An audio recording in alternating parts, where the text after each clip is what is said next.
I'm Jody Kale. I'm the Executive Director of the Manitoba Child Care Association. Hi, I'm Karen Kowalski, the Assistant Executive Director here at MCCA.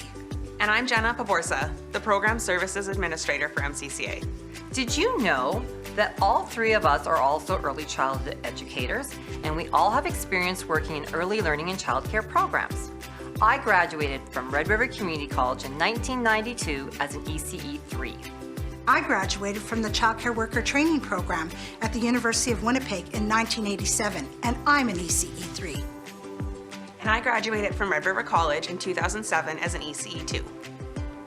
All three of us, like all of you, have many stories to share about our experiences in childcare. To kick off the week of ECE, the three of us would like to share one of our favorite memories with you.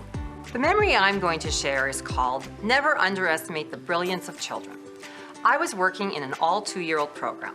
This was long before the days of emergent curriculum, so I was doing a theme circle on different animals, and one of the learning objectives was for the children to gain awareness about differences in animals. Now, we were talking about cows. Keep in mind, these were 2-year-olds, so in my young ECE mind, I felt it was important to teach to their developmental cognitive level.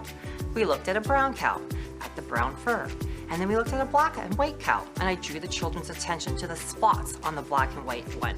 Before I moved on to the next animals, I simultaneously heard a little voice and saw a little finger wagging at me saying, "No, no, no, Jody, that's called a Holstein cow."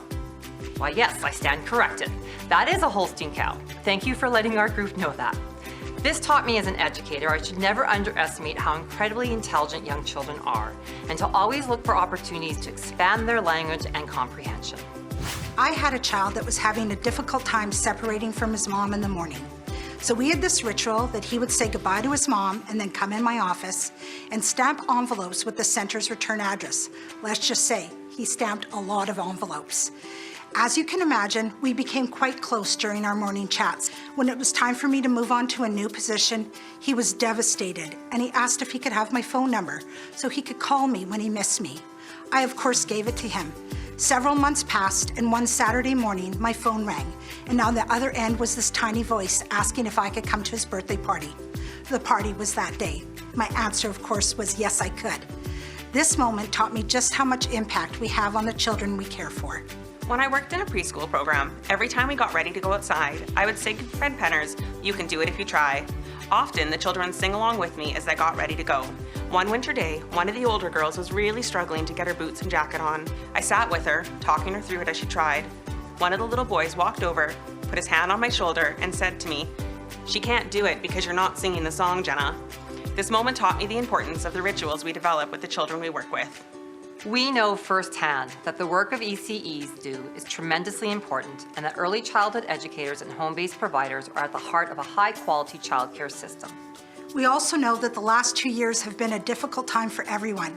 But in the midst of it all, ECEs have stepped up to the challenge to ensure the continuation of providing quality early childhood learning and care for children and families.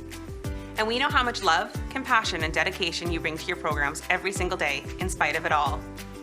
So, from 3 ECEs, And from the Manitoba Child Care Association, To all of you, Happy Week of the ECE!